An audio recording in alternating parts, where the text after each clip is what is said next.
Now, I'll say this at the very beginning of the video. Either somebody has the loudest toothbrush in the world, and that someone happens to be located in the apartment above mine, or they have some other weird thing, a vacuum cleaner or a strange whatever contraption that emits a buzz that's so loud that I can hear it here, one floor below and maybe even another room to the right.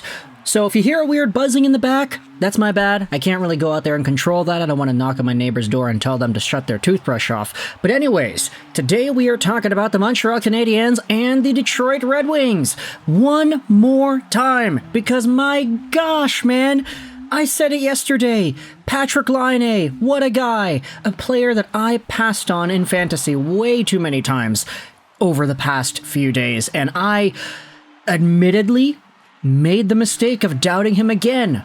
I know, it sucks, because yesterday we made the video, I said, hey, Patrik Laine is a guy that's been very good, and I doubted whether or not it was worth it to pick him up. And then I said, I probably needed to go out there and pick him up, right? And then I realized I didn't have any more ads, and the leagues in which I did have ads, he was already taken, so I ended up not taking him. I vowed to myself, I was like, yeah, okay, when Monday comes, the ads reset, I'll just grab him then, right? Take off Mason Marchment or Matt Duchene or any of the other Dallas stars that I have that haven't been scoring. Tom Wilson has been going cold recently too, so that guy can screw off. A lot of guys on my teams have been underperforming as of late, so time to capitalize on the hot stick, right? But man, I don't think this guy's gonna make it to Monday. He's been so good. Patty Laine scored yet another power play goal in this game against Detroit. He had scored with the one-time bomb yesterday. He had scored with the patient, slow drag and shot towards the goal tipped off a Bencheratten in today. And now he is all the way up there to 8 power play goals on the season in only 9 games played. Ay, what the hell, Patty Laine, how is this even possible? This guy has fixed the Montreal Canadiens power play. That's it. Who knew that the solution would be just straight up adding one of the best pure goal-scoring talents in the 2010s? It's an amazing addition here when you acknowledge the pure skill set that Laine has. Sure, I'll say that his 5v5 play was hit or miss in this game. There were a few moments, especially on the breakout, that I actually really liked out of Laine's game. In particular, there was a play in the third where Laine was in his own zone at his own blue line, and it was kind of like a bouncing puck, sort of. The puck found itself onto Laine's stick, and instead of making the quick play, passing it back or getting it out, he ended up holding it. He waited for the Detroit guy to come over to him, and then Laine quickly did a little inside-outside backhand forehand and just kind of let the Detroit guy fly by. He opened up space, he freed up a few more seconds for his team to get the breakout properly, and just awareness like that, small intricate plays like that, he brings so much value even just outside of his pure blistering shot. And even when you talk about the shot, I mean, what do you do when Laine is out there? Okay, you have to guard him if you're an opposing team. The fact that Patrik Laine has such a goal-scoring touch forces other teams to really bite and commit significant pressure to that side. When Patty Laine is on the one-timer, if he's free, it's a goal. But if it's not free, if there's a contest in front, either he shoots, it goes off a side or stick it in like yesterday, or he holds onto it, 3 guys try to clog the shooting lane, and then it opens up another guy on the other side. Laine just makes a pass, and then bing bang bada boom, it's in the back of the net. This is textbook here, baby. And the Detroit Red Wings, unfortunately, they are my 3rd favorite team, so I kind of feel bad making this commentary, making it 2 days in a row too, not to mention. But to see my Wings go down in the ways that they did today, it sucks, right?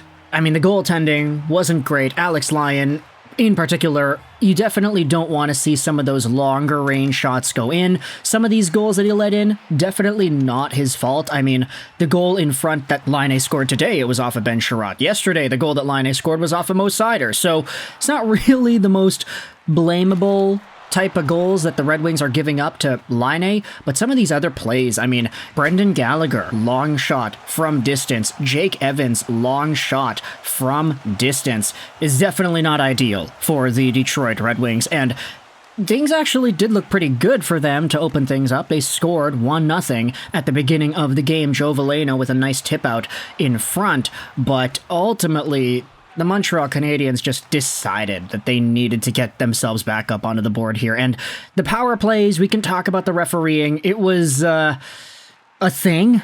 You know, I'm not going to go out there and expand on that, to be honest, because where one team's fan base is going to be all upset about a call, the other team's fan base is going to go out there and say that it was okay. I think both teams can agree that the officiating just in general was inconsistent, maybe even lopsided at times, and some of these calls were very, very questionable. But the Montreal Canadiens, on their 5 power play opportunities, converted on 1. It was the Patrik Laine goal, and the Red Wings were 0 for 4.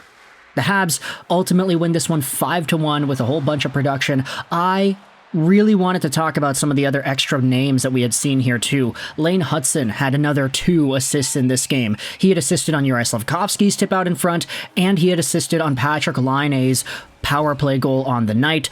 Obviously, we had been talking about this all season long, right? Lane Hutson, the Calder, his point production, rookies. He's putting himself on the map, and we did make a video a few weeks ago saying the best thing Lane Hutson has for the Montreal Canadiens right now is A, power play one time, and B, the addition of Patrik Laine, because all of a sudden Lane Hutson is doing exactly what Quinn Hughes does in Vancouver. So many similarities between these two guys. The way they play, the way they move, the way they deke out other players.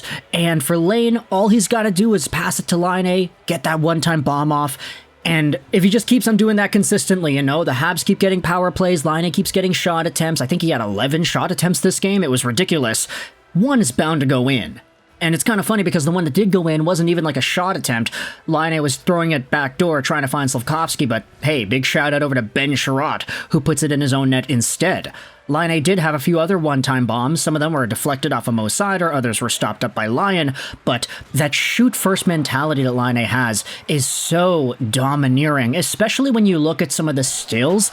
Like, there was a picture by the Getty Images crew that they posted yesterday of Patrik Laine clap-bombing the hell out of that goal he had scored last night in Detroit, and the flex, the torsion, the torque, it's all there. That shot, the stick, it's like a bullet. It's so much energy pressed up into that one stick blade, pushed right through and forcing that vulcanized rubber into the back of the net or right into somebody's body or into somebody's stick or whatever. It's gonna hurt, and Patrik Laine is one of the only human beings on the planet that's really able to get that off so consistently to the point that every time he has the puck on the left side, it's a dangerous chance, and other teams really clog up that one lane.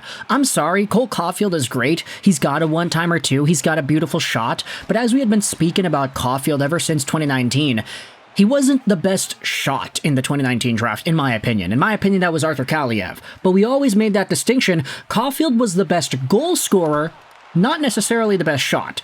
Because goal scoring encompasses everything. Playing in tight, playing in front of the goal, nifty hands, nifty dangles, awareness to be able to put the puck into clear areas, find the seam, find the gaps, and be able to dangle your way through.